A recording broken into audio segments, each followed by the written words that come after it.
Previous year देख रखा है? ऑलमोस्ट कितने क्वेश्चन आप प्रेडिक्ट करते हो यहाँ से? देखा है प्रीवियस ईयर? मैं 5 और 8 हम 5 to 10 क्वेश्चंस। मतलब अच्छा पोर्शन हो जाएगा आपका ये, है ना? ओके, सबके पास है ना यूएन चार्टर? मैम यूएन वाली class ma'am Friday to Saturday होगी ना? कौन सी वाली? मैम ये यूएन वाली जो करंट वाली चल रही है, उत्तराखंड वाली मैम।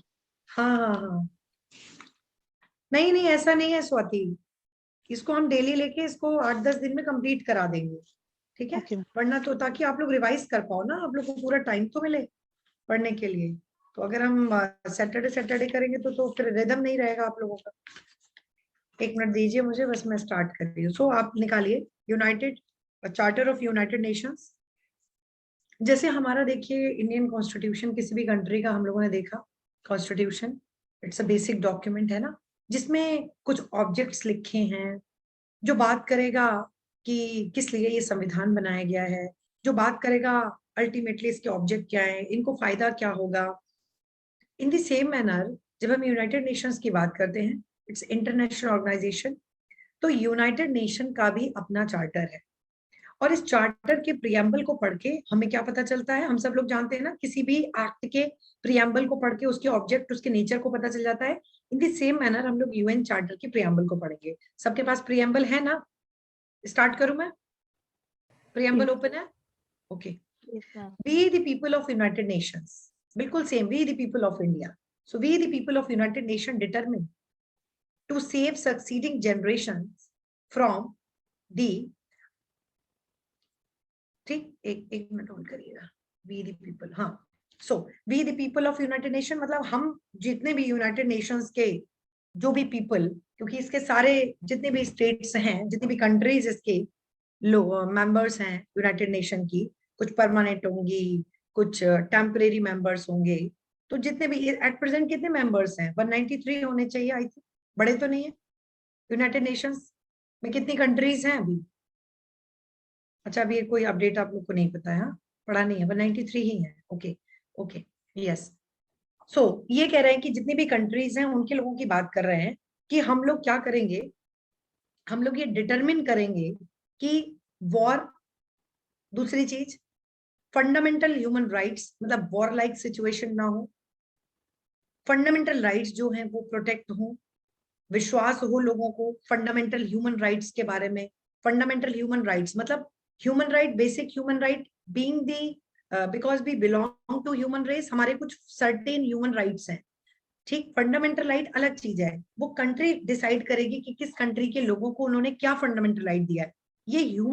ये फंडामेंटल ह्यूमन राइट्स की बात करता है कि कुछ तो फंडामेंटल ह्यूमन राइट्स सभी कंट्रीज में हैं, उनको उनमें विश्वास, in the dignity of worth of human person. Main और विमेन को हम लोग इक्वल राइट्स, ये यूनाइटेड नेशन के जितने भी सिग्नेटरी होंगे, जितने भी इसके मेंबर्स होंगे, वो मेन वुमेन के लिए इक्वल राइट्स देंगे, ठीक? To establish condition under which justice, ये कह रहे हैं कि ऐसी परिस्थितियां हम उत्पन्न करेंगे, ऐसी परिस्थितियां बनाएंगे हम सभी मिलकर, जो क्या करेगा? Under which justice and respect for obligations arising from treaties and other source of international law can be maintained. ऐसी कंडीशंस बनाएंगे कि जो भी इंटरनेशनल ट्रीटीज होंगी, जो भी इंटरनेशनल लॉज होंगे, बिकॉज इंटरनेशनल लॉज का बहुत ज्यादा सैंक्शन नहीं होता, इसलिए ऑस्टिन जो है वो इंटरनेशनल लॉ को लॉ की कैटेगरी में नहीं रखते, बिकॉज ये कहते हैं law is the command of sovereign, और इंटरनेशनल लॉ में एक तरीके का उसका एब्सेंस रहता है।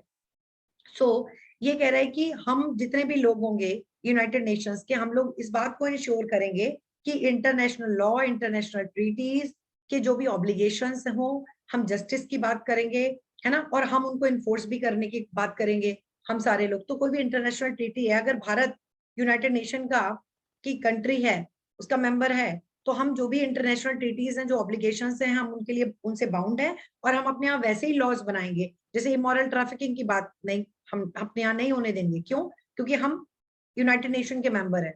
हम मेन और वुमेन में डिस्क्रिमिनेशन नहीं कर सकते। क्यों? क्योंकि यूनाइटेड नेशन का प्रीएम्बल ही कहता है कि कोई भी कंट्री हम लोग डिस्क्रिमिनेट नहीं करेंगे। टू प्रमोट सोशल प्रोग्रेस, हर एक कंट्री जो यूनाइटेड नेशंस की मेंबर है वो सोशल प्रोग्रेस को प्रमोट करेगी, to better standard of life, लोगों के जीवन को कैसे और ज्यादा उनके स्टैंडर्ड को सुधारा जा सके, larger freedom, and for these ends to practise tolerance. ये बड़ा इंपॉर्टेंट, ये कहते हैं कि हमारे अंदर टॉलरेंस होना चाहिए, हर तरह का, economic tolerance, religious tolerance, social tolerance, political tolerance, हम सबके अंदर होना चाहिए। And live together in peace with one another as good neighbour. हम सभी आपस में, यूनाइटेड नेशन का चार्टर कहता है कि जितनी भी कंट्रीज होंगी वो आपस में नेबर की तरह, एकदम पड़ोसी की तरह है, मतलब बाउंड्री जो वॉर्स होती हैं, है ना, वॉर नहीं होगी। क्यों? क्योंकि हमें एक दूसरे के साथ नेबर की तरह रहना है और हमें टॉलरेंस रखना पड़ेगा, क्योंकि एक कंट्री का कल्चर दूसरा हो सकता है, उनके वैल्यूज दूसरे हो सकते हैं, उनकी फिलॉसफी दूसरी हो सकती है, उनके यहाँ फॉर्म ऑफ गवर्नमेंट दूसरी हो सकती है, और दूसरी कंट्री में कुछ और हो सकता है। तो वेरिएशंस मिलेंगे, डाइवर्सिटी मिलेगी, but still we all must have the feeling of tolerance. तो हमारे अंदर टॉलरेंस होगा। To unite our strengthen to maintain international peace and security. बड़ा इंपॉर्टेंट है, बहुत पूछा जाता है। व्हाट्स द अल्टीमेट ऑब्जेक्ट, ये पीटी में आते हैं। What's the ultimate object of United Nation charter? आप बोलोगे कि to maintain international peace and security. बहुत बार आया क्वेश्चन है ये। तो इंटरनेशनल पीस एंड सिक्योरिटी को मेंटेन करेंगे, टॉलरेंस करेंगे, नेबरहुड की फीलिंग को बढ़ाएंगे, ब्रदरहुड की फीलिंग को बढ़ाएंगे, एकता रखेंगे, वॉर नहीं होगी, मेन वुमेन को इक्वल राइट्स देंगे।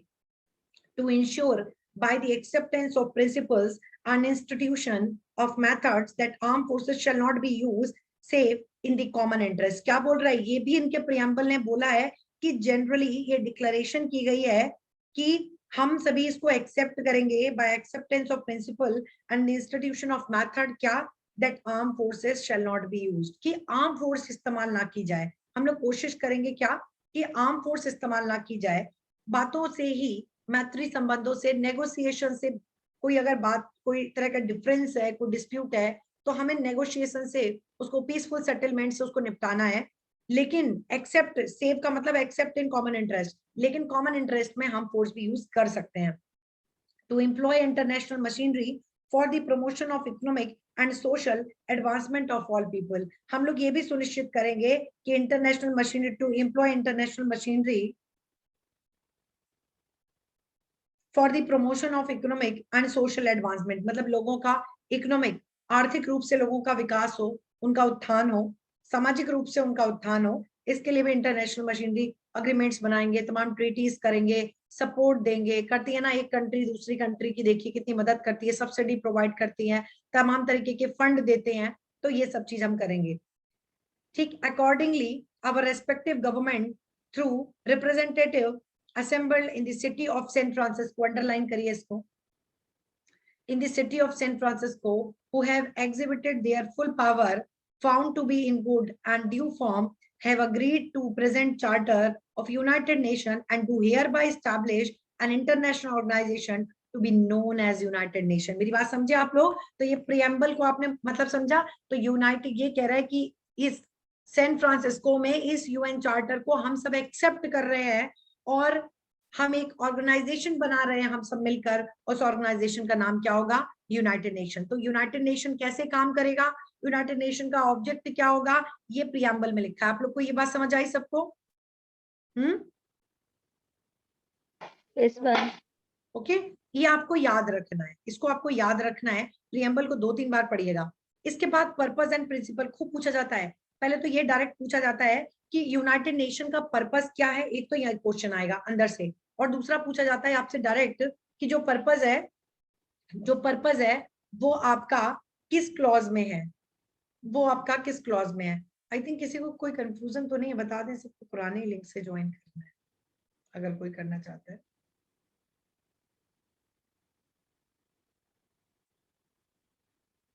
चलो, सो आर्टिकल 1 ये पूछ लेगा आपसे, तो ध्यान रखना यूनाइटेड नेशन के पर्पस को आर्टिकल 1 में बताया गया पर्पस क्या है। ये कहता है टू मेंटेन, मैंने बताया बहुत बार क्वेश्चन आता है, तो आर्टिकल 1 टिक करके आइएगा। यूनाइटेड नेशन का the purpose of United Nation is to maintain international peace and security. Okay, तो अंतरराष्ट्रीय शांति को और सुरक्षा को मेंटेन करना है, बरकरार करना है, ये मेन ऑब्जेक्ट यूएन का है। तो यूनाइटेड नेशन के अभी चार्टर में आप देखोगे हर तरह की बात है कि पीसफुल सेटलमेंट करेंगे, नहीं मानती है तो इकोनॉमिक कंपल्शंस लगाते हैं हम लोग, आपको इंपोर्ट एक्सपोर्ट बंद कर देंगे, आपके ऊपर टैक्स हेवी लगा देंगे, आपको सुविधाएं नहीं देंगे, और बहुत रेयर सिचुएशन में फोर्स भी यूज कर लेते हैं एक कंट्री दूसरे कंट्री के अगेंस्ट में। इंटरनेशनल कोर्ट ऑफ जस्टिस का कॉन्सेप्ट भी इसमें, तो ये पूरी तरह से पूरा एक्ट है ये।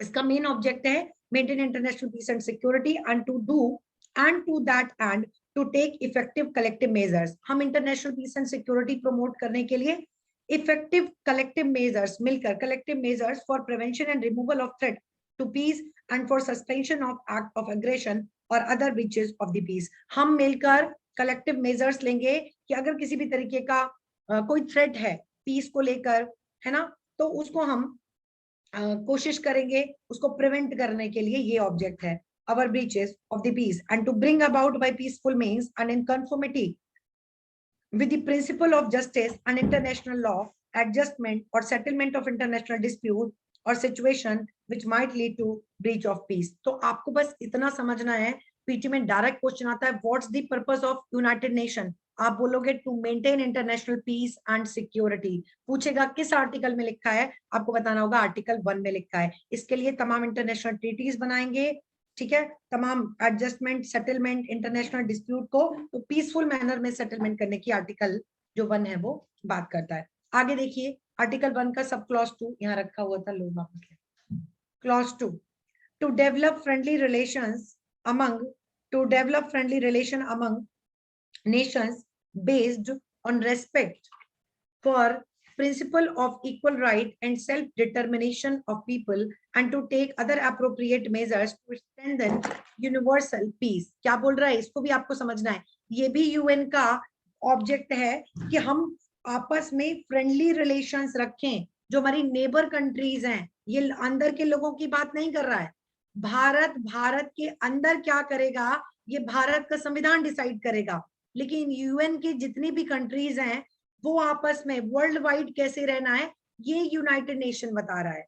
तो ये कह रहा है कि नेबर्स जो हैं उनके साथ आपको फ्रेंडली रिलेशन डेवलप करना है, principle of equal right and self determination of people and to take appropriate measure to strengthen universal peace. हम ये भी इनका पर्पस है कि यूनिवर्सल पीस को, तो इंटरनेशनल पीस एंड सिक्योरिटी को मेंटेन करना ही है और अल्टीमेटली यूनिवर्सल पीस को स्ट्रेंथन करना है आपको।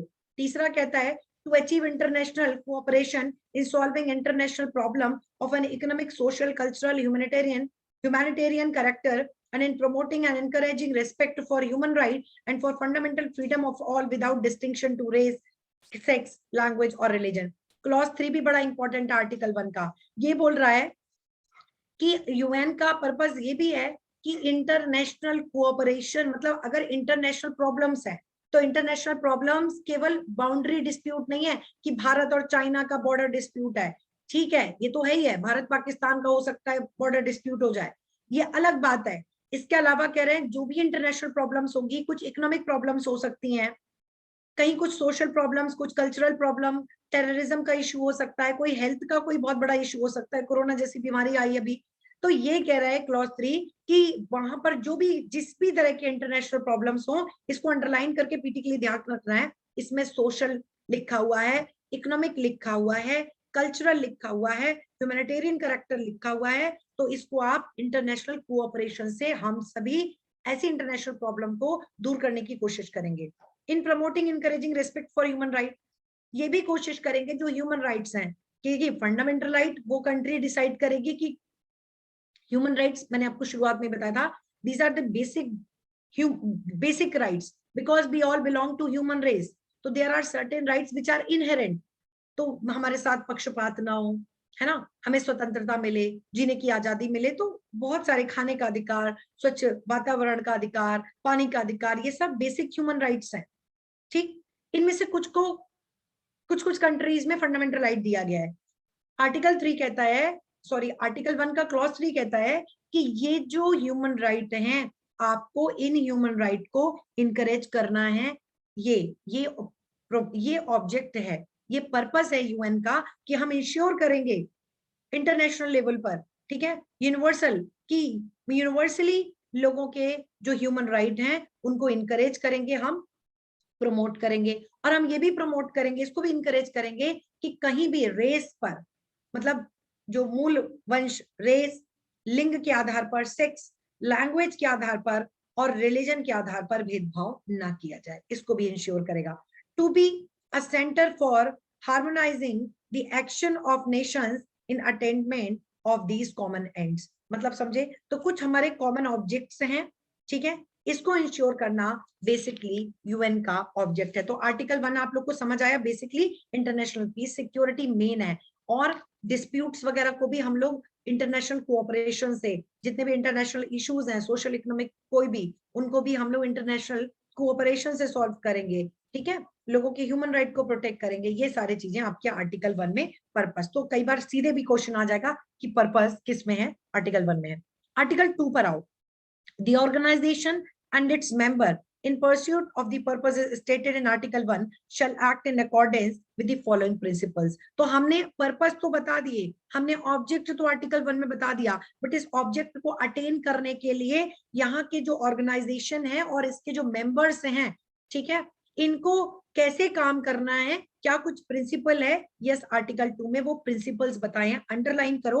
आपको याद रखना है कि यूएन ऑर्गेनाइजेशन, इसकी स्पेशलाइज्ड कुछ एजेंसीज होंगी, इनके जो मेंबर्स होंगे, जो परमानेंट मेंबर होंगे, जो टेम्परेरी मेंबर होंगे, वो काम कैसे करेंगे, ये आर्टिकल 2 में बताया। देखिए, the organisation is based on the principle of sovereign equality of all its member. ये पीटी में पूछा जाता है कि organisation United Nation is based on the principle of, okay, तो आप लोग इसको याद करके जाना, United Nation is based on the principle of sovereign equality of all its member, मतलब जितने भी मेंबर होंगे उनकी सॉवरेनिटी को कोई खतरा नहीं होगा, कोई डरे नहीं कि हम यूएन के मेंबर बन गए तो यूनाइटेड नेशन एक ऐसी ऑर्गेनाइजेशन होगी जो हमारे ऊपर काम करेगी, ऐसा नहीं है। अगर भारत यूनाइटेड नेशन का मेंबर है तो आप पूरी तरह से सॉवरेन रहेंगे, आपके प्रियम्बल में सॉवरेन लिखा है तो आप सॉवरेन रहेंगे, आप सारे इंटरनेशनल सारे एक्सटर्नल मैटर्स को आप ही डिसाइड करेंगे, हम डिसाइड नहीं करेंगे। हाँ, जहां पर आपको हमारी मदद चाहिए होगी वहां पर हम जरूर करेंगे। हाँ, क्योंकि आप यूनाइटेड नेशन के मेंबर बन जाओगे तो आप इंटरनेशनल डिस्प्यूट को रिजॉल्व करते समय पीसफुल सेटलमेंट की कोशिश जरूर करोगे। मेरी बात समझे आप लोग? तो सॉवरेनिटी, सॉवरेन इक्वालिटी का एलिमेंट रहेगा, सारे सॉवरेन रहेंगे, कोई यूएन उनके ऊपर ऐसा नहीं है कि बाहर ही कोई उनके ऊपर आ जाएगा और वो उनको, उनकी पावर को या वो डायरेक्ट करेगा तो वो कंट्री काम करेंगे, ऐसा नहीं होगा। दूसरा कहता है all members in order to ensure all of them, कहता है all member in order to ensure to all of them the rights and benefits resulting from membership shall fulfill in good faith the obligation assumed by them in accordance with the present charter। तो कहता है all member, जितने भी इसके member होंगे, in order to ensure to all of them the rights and benefits resulting from membership shall fulfill in good faith the obligation assumed by them in accordance with the, मतलब इनके कुछ obligations भी, आपको कुछ rights भी मिलेंगे UN के members को, और इनके कुछ ऑब्लिगेशंस भी होंगे। ऑब्लिगेशन आप आगे पढ़ोगे, तमाम ऑब्लिगेशन है, आपको कैसे काम करना है, फोर्स नहीं करना है, डिस्क्रिमिनेशन नहीं करना है, लोगों के राइट्स को प्रोटेक्ट करना है, आपके यहाँ फॉरेनर हैं तो उनके, रिफ्यूजीज हैं तो उनके सबके राइट्स भी प्रोटेक्ट करने हैं। तो आपको जो राइट्स मिल रहे हैं आपको उन्हीं के अकॉर्डिंग, जो ऑब्लिगेशंस हैं आपको उन्हीं के अकॉर्डिंग डिस्चार्ज करना है। मोस्ट इंपॉर्टेंट आप इसमें क्लॉज 1 लगाना, क्वेश्चन यहीं से आए क्लॉज 1 से, और ऐसे ही आर्टिकल 1 के क्लॉज 1 से क्वेश्चन आएगा। इसके बाद देखिए, all member shall settle their international dispute, यहां से क्वेश्चन आएगा, इसके बाद क्लॉज 3 से निकलेगा, ठीक है। ऑल मेंबर, क्लॉज 2 कहता है कि मेंबर्स कैसे काम करेंगे, काम करेंगे कि all member shall settle their international dispute by peaceful means, underline करो, ये क्वेश्चन आएगा। बोलेगा ये कहाँ लिखा है, तो आर्टिकल 2 में ये लिखा है कि सारे मेंबर, जो भी कोई डिस्प्यूट होगा इंटरनेशनल, जैसे भारत पाकिस्तान को ये नहीं है युद्ध चढ़ा, मतलब छेड़ दिया, नहीं, सबसे पहले हमको एक पीसफुल सेटलमेंट की बात करनी है कि क्या नेगोशिएशन से मैटर सॉल्व हो सकता है, in which such manner that international peace and security and justice are not endangered, okay. क्योंकि जब वॉर होगी तो इंटरनेशनल पीस, सिक्योरिटी, जस्टिस कहीं ना कहीं तो इफेक्ट हो गई, तो हमें पीसफुल सेटलमेंट की बात करनी है। क्लॉज 3 पीटी के लिए most important. Clause 4, all members shall refrain in their international relation from the threat or use of force against the territorial integrity, political independence of any state। बहुत अच्छा, बिल्कुल like clause 3 का ही आप कह सकते हो, it's the further extension of clause 3। Clause 4 उसी का एक्सटेंशन है। क्लॉज 3 बोल रहा है कि हम डिस्प्यूट अगर है तो पीसफुल सेटलमेंट करेंगे।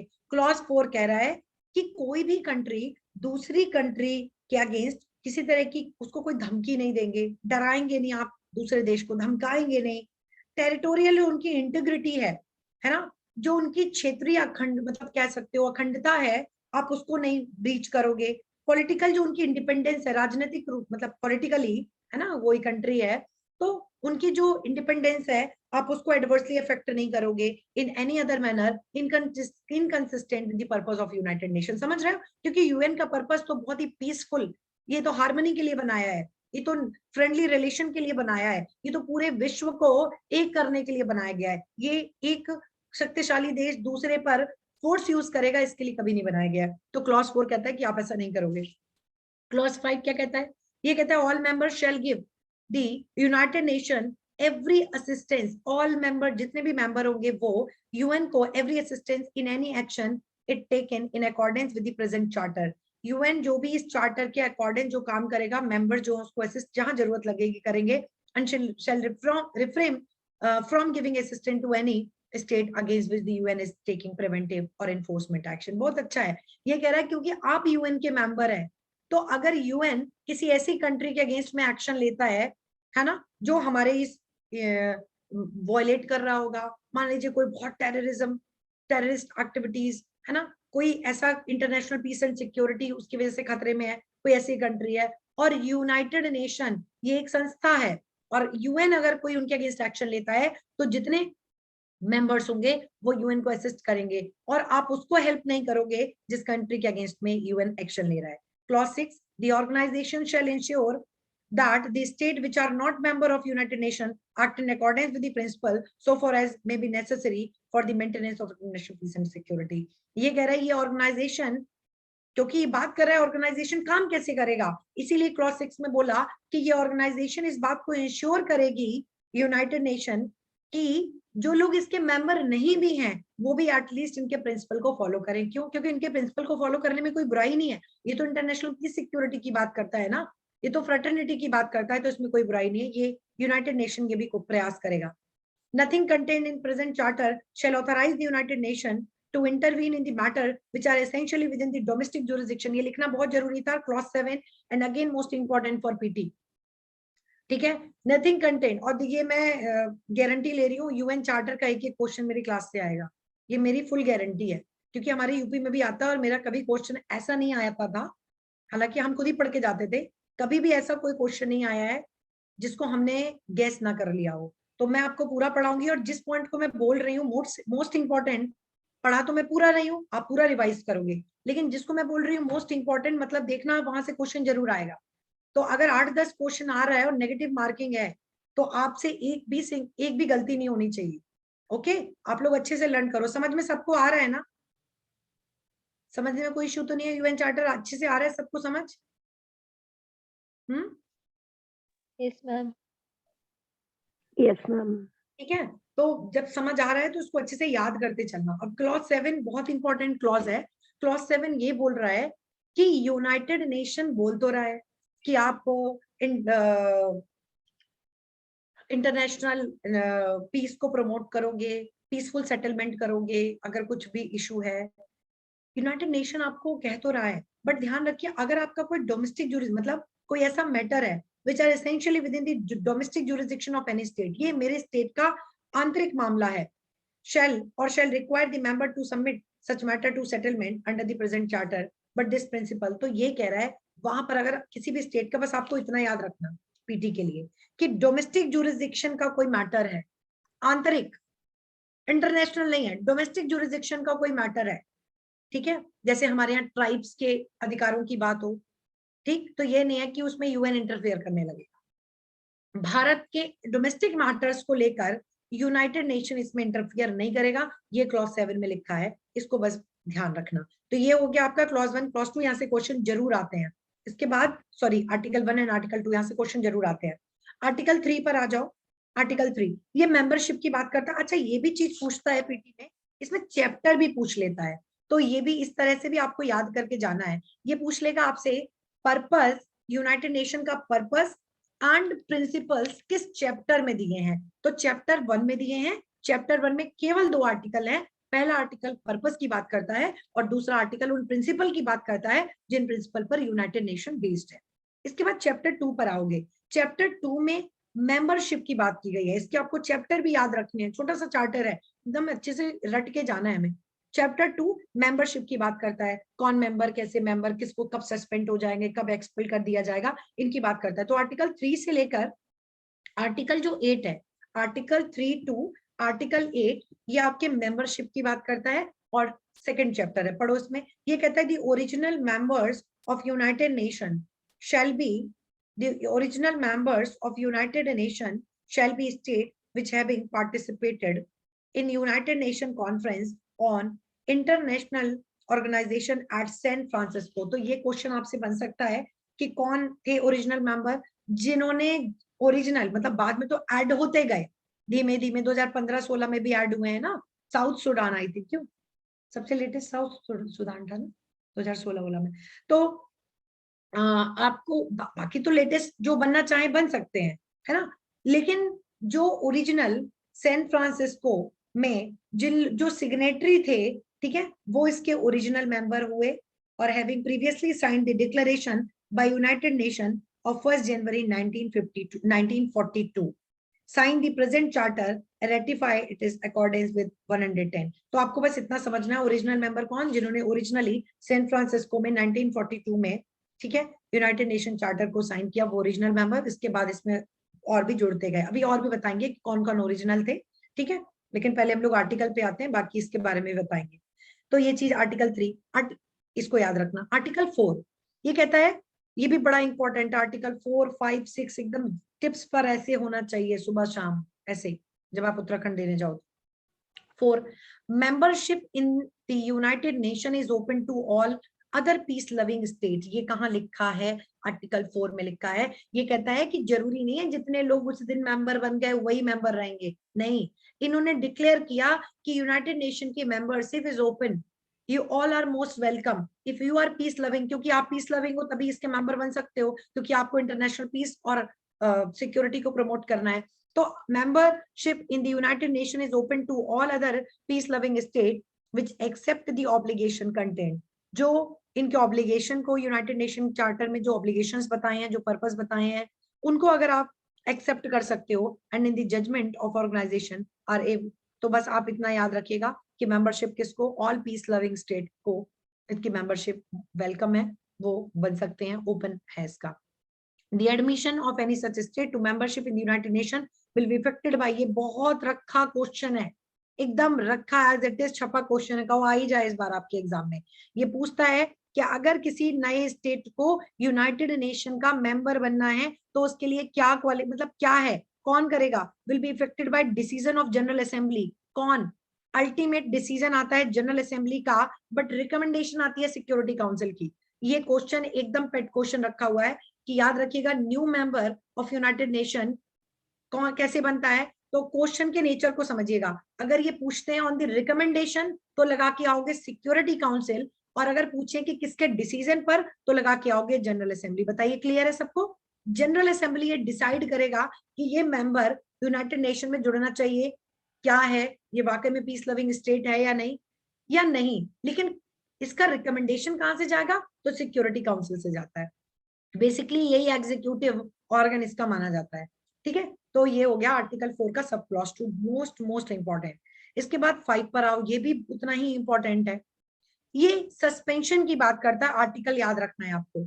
अ member of United Nation against which preventive और enforcement action has been taken, कह रहे हैं a member of United Nation against which, कोई भी मेंबर यूनाइटेड नेशन का है जिसके अगेंस्ट में प्रिवेंटिव और इन्फोर्समेंट। अब ये क्या होते हैं, ये आप आगे पढ़ोगे। सर्टेन प्रिवेंट, जैसे आप हैं, आप यूएन चार्टर के जो ऑब्जेक्ट हैं, जो प्रिंसिपल्स हैं, अगर आप उनको वायलेट कर रहे हो, आपके अगेंस्ट पहले प्रिवेंटिव मेजर्स निकलते हैं। इन्फोर्समेंट एक्शन, जैसे आपके ऊपर सैंक्शंस लगा दी, इकोनॉमिक सैंक्शंस लगा दी कि आपको ये सामान आपके यहाँ नहीं भेजा जाएगा, ये इंपोर्ट आपके यहाँ नहीं, ये चीजें नहीं आएंगी, तो आपके ऊपर तमाम सैंक्शंस लगाते हैं। प्रेशर इंटरनेशनल क्रिएट किया जाता है because you are violating the charter, you are violating the principles of UN Charter.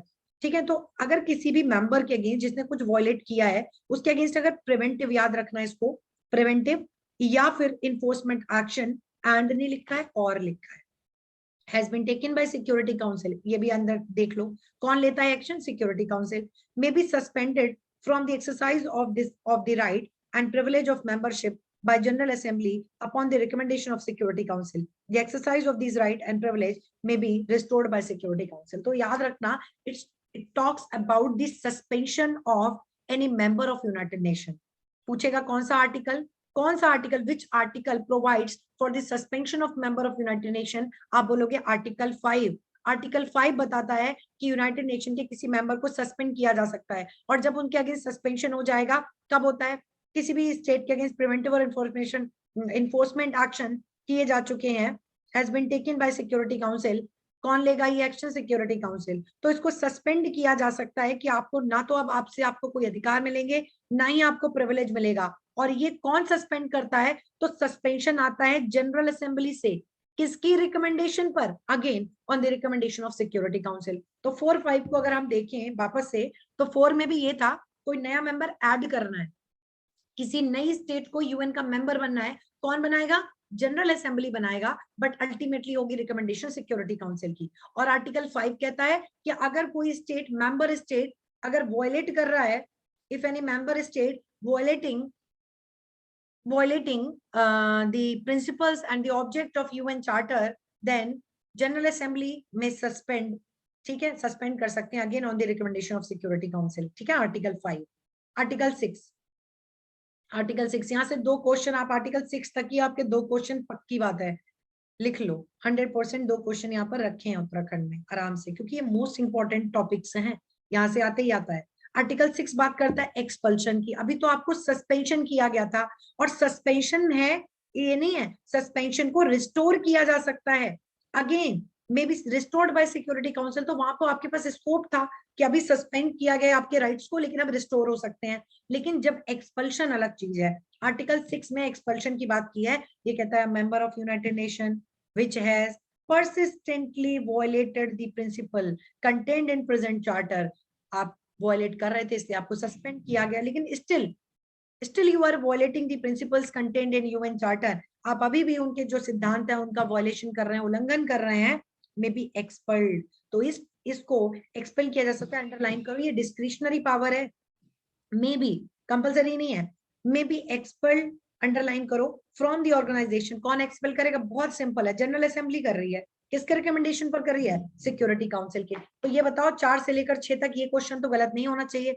आप देखो सिमिलैरिटी सब में है, एक्शन अल्टीमेटली कौन ले रहा है, कौन ले रहा है एक्शन, ऐड करना है, सस्पेंड करना है, एक्सपेल करना है, जनरल असेंबली, किसके रिकमेंडेशन पर, सिक्योरिटी काउंसिल के। तो आपने 1-2 बार रिवाइज कर लिया तो क्वेश्चन गलत होना नहीं है, और आना जरूर है। और किस में लिखा है, चैप्टर 2 में लिखा है। आर्टिकल पहले ऐड करो, पहले बता दो मेंबर होंगे कौन, ओके बता दिया आर्टिकल 3 में। आर्टिकल 4 में बता दो कि कोई नया मेंबर बनना चाहता है, बन जाएगा। इसके बाद सस्पेंड, काम अच्छे से नहीं करोगे सस्पेंड कर देंगे, और आपका परफॉर्मेंस खराब होगा तो आपको एक्सपेल कर देंगे 6 में। तो एक सीक्वेंस है, उसी तरह से आप 2-3 बार पढ़ोगे तो आपको याद हो जाएगा। इसके बाद इसके ऑर्गन्स की बात है, ये भी उतना ही पूछा जाता है कि ऑर्गन को, इसका भी चैप्टर ध्यान रखना, चैप्टर 3 अब इसके ऑर्गन की बात करता है। आर्टिकल 7 ये कहता है there are established as principal organ of United Nation. इसमें कुछ प्रिंसिपल ऑर्गन है और कुछ सब्सिडियरी ऑर्गन है, इसको याद रखना, ये पीटी में पूछा जाता है। इसकी हम आपको लिस्ट भी दे देंगे, इसको याद कर लेना, कौन प्रिंसिपल ऑर्गन है, कौन सब्सिडियरी ऑर्गन है, ठीक है। तो there are established as the principal organ of United Nation, principal organ, so General Assembly, याद करो ये प्रिंसिपल ऑर्गन है, General Assembly, Security Council, an economic and social Trusteeship Council, International Court of Justice and Secretariat. I think Trusteeship Council is not there ना, अब ये नहीं है Trusteeship Council, क्यों ट्रस्टीशिप काउंसिल अब नहीं है ना, है ना, हाँ यस ठीक है। सो General Assembly, Security council, economic and social council, trusteeship council भी थी ये प्रिंसिपल ऑर्गन में, and international Court of Justice and secretariat, ठीक है। लिख रहे हो आप लोग, प्रियम्बल है तो आपको दिख रहा होगा, लिखने की नीड तो होगी नहीं, हाँ प्रियम्बल में देखते जाइए। तो इसको आपको प्रिंसिपल ऑर्गन में देखना है। Subsidiary organ may be found necessary, may be established in accordance. तो subsidiary organ जैसे जैसे जैसे बहुत सारे हो गए हैं अभी, है ना, बहुत सारे subsidiary organ यूनाइटेड नेशन के हैं जो प्रिंसिपल ऑर्गन नहीं है, बहुत सारे सब्सिडियरी ऑर्गन। तो इसमें कोई लिस्ट नहीं बताई गई है, वो टाइम टू टाइम डिसाइड हो सकते हैं बहुत सारे ऑर्गन, क्योंकि यूएन के ऑब्जेक्ट को, है ना, यूएन के ऑब्जेक्ट को प्राप्त करने के लिए, अटेन करने के लिए बहुत सारे ऑर्गन की जरूरत पड़ेगी। तो यहाँ पर ऐसे हम लिस्ट नहीं लिख सकते थे। सोसाइटी के टाइम ग्लोबल जैसे इश्यूज होंगे, जैसी हमें जरूरत होगी वैसे वैसे ऑर्गन यहाँ पर बनते जाएंगे। ठीक है, आगे आइए, इसमें नेक्स्ट आइए। जैसे आपने देखे होंगे ना बहुत सारा, जैसे आपका यूनेस्को हो गया और यूएनएचआरसी हो गया, आईएफओ हो गया, है ना, तो बहुत सारे ऐसे ऑर्गेनाइजेशन है, ये सब डब्ल्यूटीओ वगैरह हो गया। तो इन सबको भी हम लोग अभी बाद लास्ट में देखेंगे, लेकिन इनको, है ना, चार्टर के बाद। तो ये आपको याद रखना है कि सबसे प्रिंसिपल ऑर्गन कौन है, ये पीटी में आ सकता है, प्रिंसिपल ऑर्गन आपसे पीटी में पूछा जा सकता है। देन आइए 8 तक। The United Nation shall place no restriction on eligibility of men and women, देखो इक्वालिटी की बात करता है, to participate in any capacity and under conditions of equality in its principal and subsidiary organ. तो पूछ लेगा आपसे कि यूएन चार्टर का कौन सा आर्टिकल डायरेक्टली इक्वालिटी पर बेस्ड है, आर्टिकल 14 के सिमिलैरिटी। तो आप देख लो आर्टिकल 8 है सीधे से, ये कह रहा है कि मेन एंड वुमेन में किसी भी तरीके का कोई भी, मेन वुमेन में किसी भी तरीके का कोई भी डिस्क्रिमिनेशन नहीं किया जाएगा। ठीक है, कोई भी किसी तरह का डिस्क्रिमिनेशन नहीं हो, चाहे वो प्रिंसिपल ऑर्गन हो, चाहे मतलब अगर उसके हेड है, चेयरमैन है, प्रेसिडेंट है, वाइस प्रेसिडेंट, इसमें कोई ऐसा नहीं होगा कि मैन हो सकता है वुमेन नहीं हो सकती, कोई डिस्क्रिमिनेशन नहीं होगा। तो इक्वल अपॉर्चुनिटी की बात आर्टिकल 8 करता है। इसके बाद जनरल असेंबली पर आ जाइए। अब आ रहा है ये ऑर्गन्स की बात कर रहा है, कौन सी ऑर्गन का क्या काम है। ये कहता है जनरल असेंबली। हाँ बोलो मैम, अगर पीटी में क्वेश्चन आता है कितने प्रिंसिपल ऑर्गन्स हैं, तो ट्रस्टीशिप काउंसिल को इंक्लूड करना है कि एक्सक्लूड? इंक्लूड करना है, इंक्लूड करना है। ठीक है मैम। ठीक। तब तो इंक्लूड करना है। ठीक, जितने यहाँ पर लिखे हैं तब आपको इंक्लूड करना है। Okay ma'am. इसको आप याद कर लीजिएगा, general Assembly, Security council, economic and social, trusteeship, international Court of Justice and secretariat. इसको एकदम याद करके जाइए, ये है प्रिंसिपल ऑर्गन में। मतलब इसका ये कह सकते हो, इसका जो यूज है, इसका जो काम है, वो थोड़ा कम कह सकते हो कि बहुत इनएक्टिव दिखता है ये हमको समटाइम, बट है प्रिंसिपल ऑर्गन, है ना, हम इसको डिनाई नहीं कर सकते कि नहीं। मैम एक चीज और, मैम जैसे सस्पेंशन और एक्सपल्शन होता है मेंबर का, तो क्या कोई विड्रॉल भी कर सकता है अपनी मेंबरशिप? यूएन से विड्रॉल कर सकता है मेंबरशिप? यस, बिल्कुल कर सकता है। हाँ, कोई कंपल्शन नहीं है, बिल्कुल कर सकता है ये तो। हाँ, कर सकता है। आर्टिकल 9 पर आओ। ठीक है, हो गया, आर्टिकल 9 पर आइए। ये कहता है General Assembly shell consist of all member of United nation. तो जितने भी member, general Assembly shell consist of all member of United nation. तो जनरल असेंबली कंसिस्ट ऑफ, अगर आपके यूएन में 193 मेंबर हैं तो वो दे, मतलब UN consist of all member, तो मतलब उनमें वो सारे मेंबर्स हैं जनरल असेंबली में। ईच मेंबर शैल हैव, ये पूछा जाता है पीटी में, general assembly consist of all members of United nation, इसको याद रखना, 9 में लिखा है। Each member shall have not more than 5 representative. बहुत पूछना, एकदम पेट क्वेश्चन है, क्लॉज 2, एकदम आर्टिकल 9 क्लॉज 2। हो सकता है आर्टिकल ना पूछे, इससे कंटेंट पूछते हैं कि हर एक मेंबर के कितने रिप्रेजेंटेटिव। तो each member shall not have more than 5 representative in general assembly. इसको याद रखिएगा कि एक मेंबर स्टेट के कितने रिप्रेजेंटेटिव जनरल असेंबली में हो सकते हैं। आप बोलोगे नॉट मोर देन 5 रिप्रेजेंटेटिव, याद रहेगा, इनको याद रखना। फंक्शन एंड पावर की बात करता है। ये बोलता है जनरल असेंबली में डिस्कस एनी क्वेश्चन और any matter with in this, जरा उनको बोल दो सर पढ़ा रहे हैं, क्या बोल रही है इतना।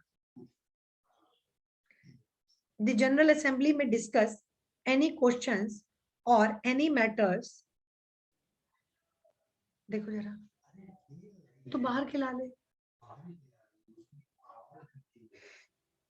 द जनरल असेंबली में डिस्कस एनी क्वेश्चन और any matter within the scope of present charter or relating to powers and functions of organ provided for in the present charter, except as provided in article 12, may make recommendations to the member of United Nations as to Security Council or to both on any question or matter. तो basically यहाँ इनका जो general Assembly का function देखोगे, ये discuss कर सकता है किस पर, एनी क्वेश्चन, अंडरलाइन करो। इसका काम क्या है, डिस्कशन, कोई क्वेश्चन है, कोई मैटर है कि इस पर कैसे एक्शन लेना है ना, कोई भी, जैसे सिक्योरिटी काउंसिल ने ये कहा कि इसको ऐड करना है न्यू मेंबर की तरह, या इसको सस्पेंशन या इसका expulsion, ultimately decision general Assembly को लेना होता है। सो जनरल असेंबली डिस्कस करता है उन क्वेश्चन को, मैटर्स को within the scope of present charter and relating to power and function of organ, किसी ऑर्गन की पावर फंक्शन को बढ़ाना कम करना, ठीक है, इन सब चीजों को। तो बेसिकली जनरल असेंबली का काम यही है कि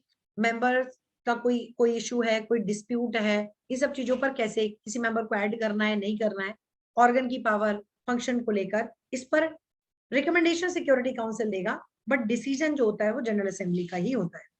दूसरा कहता है आर्टिकल 11, जनरल असेंबली में consider the general principle of cooperation in the maintenance of international peace. General Assembly में कंसीडर क्या करेगी, general principle of cooperation in the maintenance of international peace and security including principle governing disarmament and regulation of armaments and may make recommendation with regard to such principles to the member of security council or both। ये बहुत important नहीं है, ये article 10 आपके लिए ज्यादा important है। मन करेगा तो 11 का अपनी तरफ से रीडिंग कर लेना, मेरे हिसाब से ये ज्यादा इंपॉर्टेंट नहीं, पढ़ लेना। अब इसके बाद जो मोस्ट इंपॉर्टेंट आता है, ये देख सकते हो, आर्टिकल 13 देख सकते हो, एक मिनट रुकिएगा, आर्टिकल 13 देख लीजिए। The General Assembly shall initiate studies and make recommendation for purpose of, ये भी काम कर सकता है जनरल असेंबली कि shall initiate studies and make recommendation for purpose of for purpose of promoting international cooperation in political field and encouraging the progressive development of international law and its codification। तो अगर general Assembly को लगता है कि कोई international law है, मतलब research work का काम, रिकमेंडेशन करना, कैसे अप्लाई करें, कुछ मॉडिफिकेशन होना चाहिए, इसमें कुछ अल्टरेशन होना चाहिए परिस्थितियों के हिसाब से देखकर, तो वो वैसे ही इनिशिएट कर सकता है स्टडीज को, या वो रिकमेंडेशन जनरल असेंबली कर सकता है। प्रमोटिंग इंटरनेशनल कोऑपरेशन, मतलब इंटरनेशनल कोऑपरेशन पॉलिटिकल फील्ड में, एक इंटरनेशनल पॉलिटिकल फील्ड में इंटरनेशनल कोऑपरेशन को प्रमोट करने के लिए, इंटरनेशनल लॉ को और प्रोग्रेसिव वे में डेवलप करने के लिए जनरल असेंबली एक तो रिकमेंडेशन दे सकता है, स्टडीज रिसर्च कर सकता है। प्रमोटिंग इंटरनेशनल, देखते नहीं हो यूएन में तमाम रिसर्च देखते हो आप लोग, देखते हो कि एलएलएम वगैरह करते हैं लोग, है ना, और वहां पर बहुत रिसर्च वर्क करते हैं, तो ह्यूमन राइट्स पे रिसर्च वर्क करते हैं, रिफ्यूजीज को लेकर रिसर्च वर्क करेंगे, लोगों के मेन वुमेन के राइट्स को लेकर रिसर्च वर्क होगा, बच्चों की हेल्थ को लेकर रिसर्च वर्क होगा, कोई पॉलिटिकल एक पर्टिकुलर सिस्टम को लेकर रिसर्च वर्क, तो ये सब करा सकते हैं। Promoting international cooperation in economic, social, cultural, ये भी काम जनरल असेंबली, इसके लिए भी स्टडीज एंड रिकमेंडेशन कर सकता है कि इंटरनेशनल कोऑपरेशन को मतलब प्रमोट किया जाए economic, social, cultural, educational, health field में, and assisting in realisation of human rights and fundamental freedom. तो आ गया ना, जो मैंने अभी जस्ट आपको एग्जांपल दिए थे, आपके क्लॉज बी में आ गए, है ना। तो आपको इकोनॉमिक परिस्थितियों को लेकर, समाज, सोशल, कल्चर को लेकर, एजुकेशन कैसे और अच्छी की जाए, कहाँ तक सब्सिडी दी जाए, कहाँ तक फंड दिया जाए, इस तरह के लेकर भी रिसर्च हो सकती है, स्टडीज हो सकती है, रिकमेंडेशन हो सकती है। ये आर्टिकल 13 में बेसिकली कहा गया है। तो यहाँ पर आपने जनरल असेंबली की बेसिक आर्टिकल, इसके बाद आप देख लो आर्टिकल 15 देख लीजिए। The General Assembly shall receive, देखो आर्टिकल मतलब प्रियम्बल से लेकर आर्टिकल 10 तक तो टिप्स पर रख के जाओगे, 2 क्वेश्चन यहाँ से मिल जाएंगे। इसके बाद हमें बीच बीच में निकाल के पढ़ना है जो ज्यादा इंपॉर्टेंट है। आर्टिकल 15 को देखो, the General Assembly shall receive and consider annual and special reports from the Security Council. These reports shall include an account of measures that Security Council has decided upon or taken to maintain international peace and security. तो General assembly actually उनको भी देखेगी कि क्या अगर annual reports हैं, कोई special report है, मतलब इंटरनेशनल पीस एंड सिक्योरिटी को इंश्योर करने के लिए कहीं पर क्या क्या एक्सपेंडिचर हो रहे हैं, कितना एक्सपेंडिचर हो जाएगा, कितना हो चुका है, या क्या आपका एक्सपेक्टेड एक्सपेंडिचर है, इसको भी जनरल असेंबली देखेगी। The General Assembly shall receive and consider report from the other organ of United Nation. Security Council से तो देखेगी, इसके अलावा भी सारे ऑर्गन की reports, annual report, special report सब जनरल असेंबली को ही जाएगी और जनरल असेंबली इसको कंसीडर करेगी। ये बहुत इंपॉर्टेंट नहीं है, बस पढ़ लो। द जनरल असेंबली शैल, ऐसा करके पूछ सकता है कि रिपोर्ट्स किसको जाएंगी, तो जनरल असेंबली को। The General Assembly shall perform such function with respect to international trusteeship system as are assigned to it under chapter 12। इसका भी कोई मतलब नहीं है।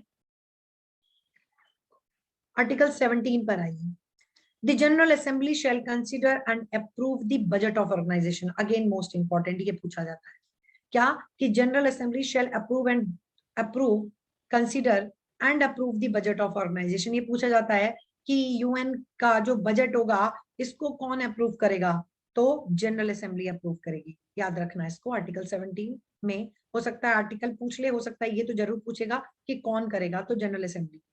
The expenses of organization shall be borne by members. The expenses of organization shall be borne by members as appointed by General Assembly. इसको भी देख ही सकते हैं हल्का सा कि जो भी expenses हैं कौन, so members appointed by General Assembly.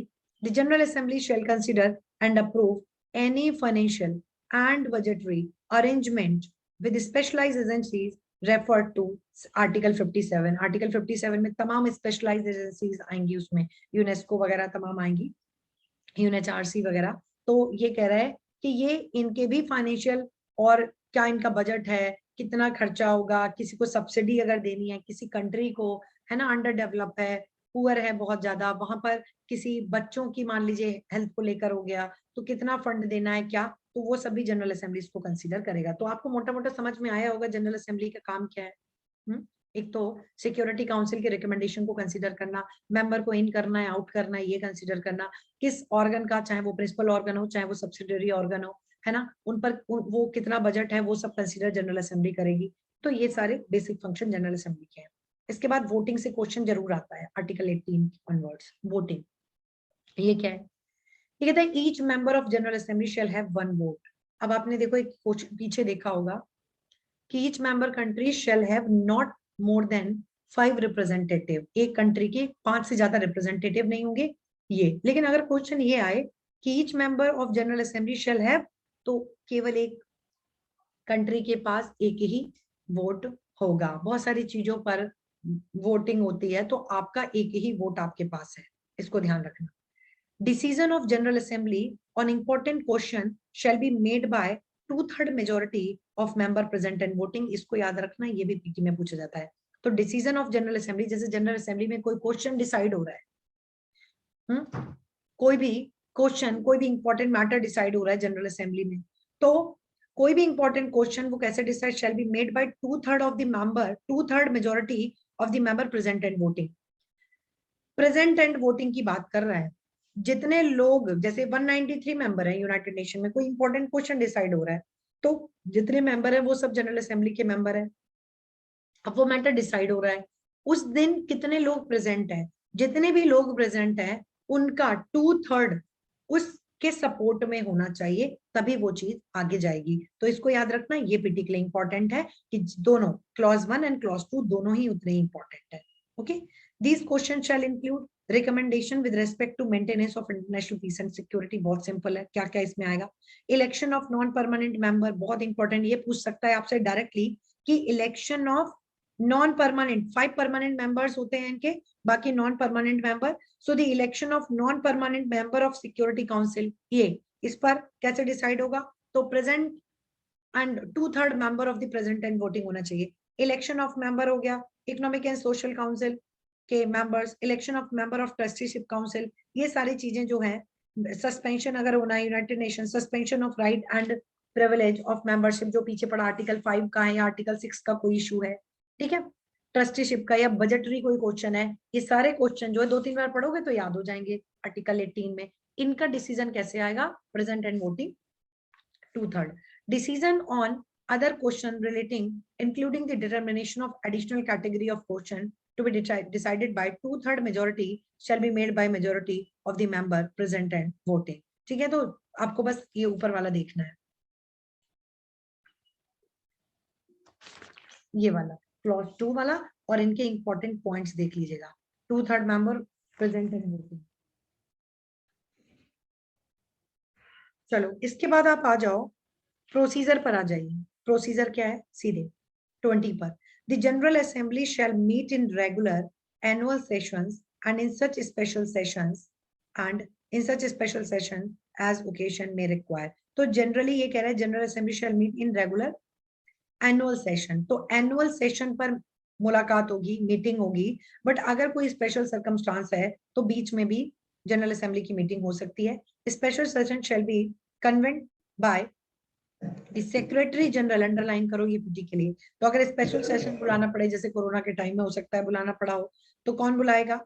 Bye secretary general at the request of security council और of the majority of member of United Nation. या तो सिक्योरिटी काउंसिल रिक्वेस्ट करे तो जो सेक्रेटरी जनरल होगा यूनाइटेड नेशन का, ठीक, इसको आप लोग, ठीक है, जो सेक्रेटरी जनरल हो यूनाइटेड नेशन का, ठीक, वो मीटिंग स्पेशल बुला पाएगा। या मेंबर्स, मैक्सिमम मेंबर्स जो है, मेजोरिटी ऑफ द मेंबर चाहते हो कि स्पेशल मीटिंग हो किसी इंपॉर्टेंट पॉइंट पर, तब हो सकता है, अन्यथा नहीं। तो ये एनुअल मीटिंग होगी, इसको याद रखना। 21 कहता है the General Assembly shall adopt its own rule of procedure. It shall elect its president for each session. The General Assembly may establish such subsidiary organ as it deems necessary for the promotion of function. तो General Assembly का अपना procedure होगा, हर session के लिए नया president होगा। इनके कितने सब्सिडियरी ऑर्गन होंगे ये खुद जनरल असेंबली डिसाइड करेगी, जैसी सिचुएशन होगी वैसे ऑर्गन्स हो सकते हैं। ठीक है, तो आज बस इतना ही पढ़ेंगे। कल तो संडे है, मंडे को मिलेंगे, लेकिन कल आज बस आप इतना आप लोग रट के रखना। 21 आर्टिकल है, 21 में मुझे लग रहा है 18 ही मैंने पढ़ाए होंगे, 2-3 तो छोड़ ही दिए बीच में।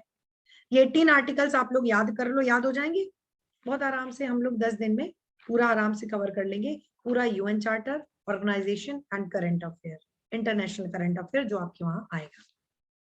ठीक है, सिक्योरिटी काउंसिल आपको मैं मंडे को पढ़ाऊंगी, तब तक आप इतना तैयार करो। ठीक है, कल आपकी मॉर्निंग की क्लास होगी एविडेंस वाली, ठीक है, उतने ही बजे, 11 बजे। कोई दिक्कत परेशानी? किसी को कोई समस्या तो नहीं है? कितने शांत क्यों हो, डर गए हो क्या डेट से? इतनी शांति क्यों है आप लोगों में? सब ठीक ठाक है? Yes ma'am. यस मैम, समझ में आ रहा है ना? पहली बार तो समझ में आया मैम।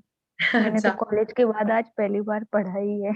हाँ तो टफ नहीं है, आराम से पढ़ो एक अप्रोच के साथ में एकदम। अब आज इतने कम आर्टिकल है ना, एक बार पढ़ना, फिर 2 बार, 3 बार, 4-5 बार इसको पढ़ लो, इतना याद कर लो। यहाँ से 2 क्वेश्चन तो अभी आप प्रीवियस ईयर लगाओ, कोई भी साल का पेपर उठाओगे, 2 क्वेश्चन इतने आर्टिकल में आपको, और आप कर पाओगे। अगर वो क्वेश्चन आर्टिकल 30 यहाँ तक 21 तक है, आप लोग देखना, अभी लगाना, आप लोग कब कर पाओगे सारे।